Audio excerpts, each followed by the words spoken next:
Minimum wages लोगों को नहीं पे हो रहा है। हमारी मांग है कि कम से कम 26,000 रुपए मिनिमम वेजेस हर वर्कर को मिले। खाना खाने के लिए तो हर एक को अधिकार है ना, लेकिन सरकार नहीं सुन रही है। आप मान के चलिए कि जो भारत की संपदा है उसका इतना अनइक्वल डिस्ट्रीब्यूशन होता जा रहा है कि 3% लोगों के पास पूरे देश की 50% से ज्यादा संपदा है।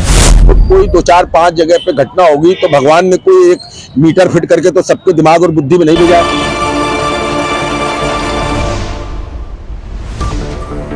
बैंकों में निजीकरण को लेकर के और आउटसोर्सिंग के माध्यम से जो भर्तियां हो रही हैं उनको रोकने के लिए और इसके साथ ही साथ ओपीएस ओल्ड पेंशन स्कीम को लेकर के आज बैंक कर्मियों ने यहां पर एक साथ इकट्ठा होकर के अपनी बातें रखी हैं। हमारे साथ सर, आपका क्या नाम होगा? के संतानी हूँ मैं, यहाँ का यूपी बैंक एम्प्लॉयज यूनियन का सचिव हूँ। आप यहाँ पे जो आपने मांगे रखी कि निजीकरण हो रहा है, आउटसोर्सिंग के माध्यम से हो रहा है, क्या बात है? पूरी बात आप बताइए। देखिए, ये हड़ताल इसमें लगभग 20 करोड़ के आसपास मजदूर जा रहे हैं। 10 जो सेंट्रल ट्रेड यूनियन है उनके संग बहुत सी स्वतंत्र यूनियनें और फेडरेशन है, जिसमें बैंक की, बीमा की, कोयला की, खनिज की, रक्षा विभाग की, ऐसे कई सेक्टर की यूनियनें हड़ताल पर हैं।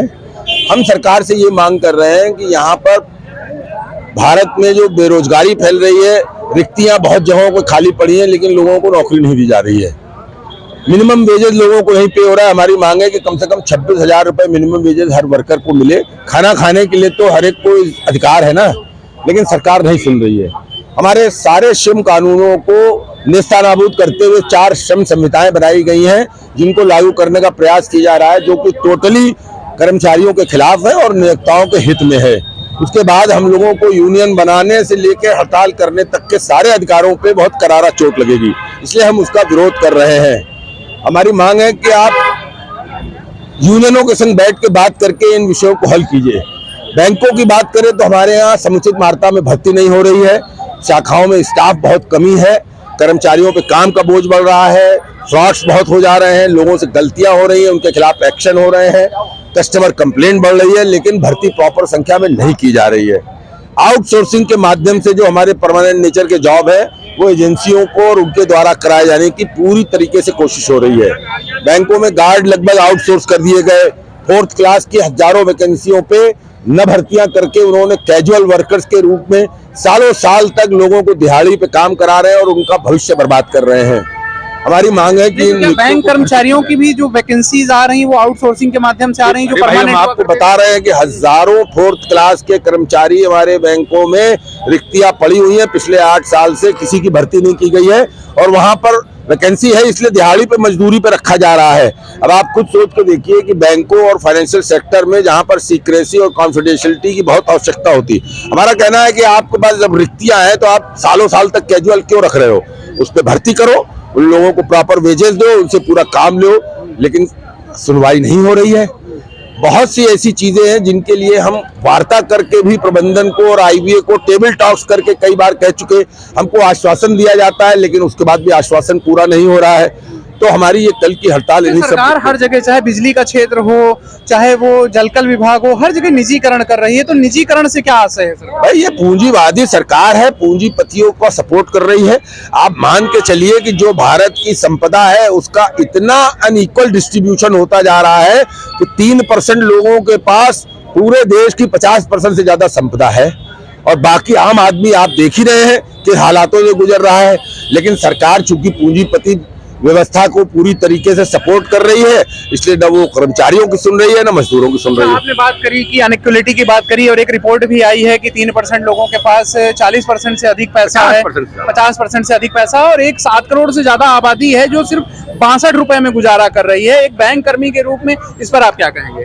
भाई, इसके लिए हम लोग हमेशा से आंदोलन करते रहे हैं और अगर आप भारत सरकार की जो कहते हैं वो श्रम सुधार या आर्थिक सुधार, वो श्रम सुधार और आर्थिक सुधार नहीं है, वो वर्कर्स और यूनियंस को खत्म करना है। क्योंकि आपको अच्छी तरह पता होगा कि कुल 5-6% वर्कर्स भारत में ऑर्गेनाइज सेक्टर में है, बाकी तो वैसे भी ऑर्गेनाइज सेक्टर में उनका खुला शोषण हो रहा है।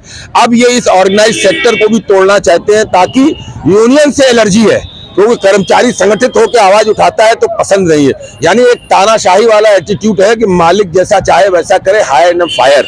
तो हम वही स्थिति में जा रहे हैं जो गुलामी की होती है। पहले अंग्रेजों की गुलामी थी, अब मालिकों की गुलामी करो, जिसका हम विरोध कर रहे हैं। सरकार का दूसरी तरफ दावा है कि 27 करोड़ से ज्यादा गरीबी से निकाल दिया, 27 करोड़ से अधिक संख्या को। ये सब आंकड़ेबाजी है। अगर ऐसा होता तो फिर 80 करोड़ को राशन बांटने की क्या आवश्यकता होती। सरकार ही कंफर्म कर रही है 80 करोड़ को राशन बांट के कि लोगों के पास खाने को नहीं है, इसलिए सरकार उनको खाने को दे रही है। ये तो उन्हीं के कॉन्ट्राडिक्शंस है, उन्हीं के कॉन्ट्राडिक्शंस है।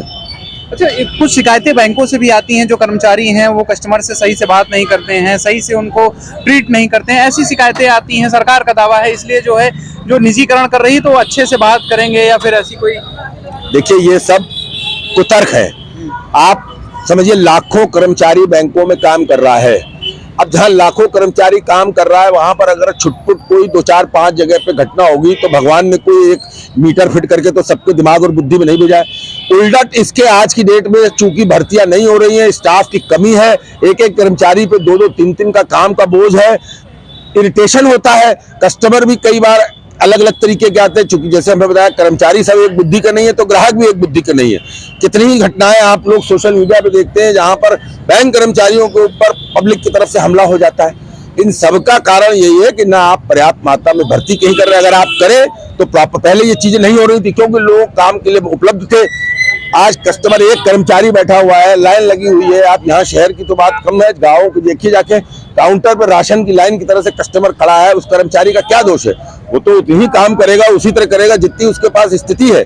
ये ध्यान प्रबंधन को देना है जो नहीं दे रहे, यही हमारी मांग है। अच्छा, प्रबंधन से इसको लेकर के आपकी क्या बातचीत हुई, और अगर कल जो आप जैसा कह रहे हैं बड़ी हड़ताल करने जा रहे हैं उसके बावजूद भी आपकी मांग नहीं मानी जाती तो क्या कदम आप उठाएंगे? हम आगे और उसके लिए आंदोलन को बढ़ाएंगे। ये 1 दिन की हड़ताल है, परिस्थितियां वारण करेंगी तो 2 दिन की, 3 दिन की, और परिस्थितियां वारण करेंगी तो और उस तरीके से प्रोग्राम तय किए जाएंगे। लेकिन कतई इस मामले को रोका नहीं जा सकता क्योंकि ये बहुत बहुत बुरी स्थिति में हम लोगों को ले जा रहे हैं जिसको एक्सेप्ट नहीं किया जा सकता, इसलिए ये लड़ाई चलती रहेगी। अच्छा, बिजली कर्मियों ने हड़ताल की थी, निजीकरण के खिलाफ विरोध भी किया, उसके बाद उनको चेतावनी दी गई।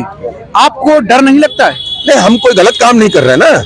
डर तो उसको लगे जो गलत काम कर रहा हो। हम कोई ऐसा कार्य नहीं कर रहे हैं जो देश के कानून के खिलाफ हो। जनता को असुविधा होगी, आप लोग हड़ताल जाएंगे? भाई देखिए, हड़ताल में हम अपनी तनख्वाह कटा रहे हैं। हम अपनी तनख्वाह, ऐसा नहीं है कि हमको सिर्फ हड़ताल करनी है और हमारी तनख्वाह कट रही है। कौन कर्मचारी आज की डेट में चाहता है कि तनख्वाह उसकी कटे?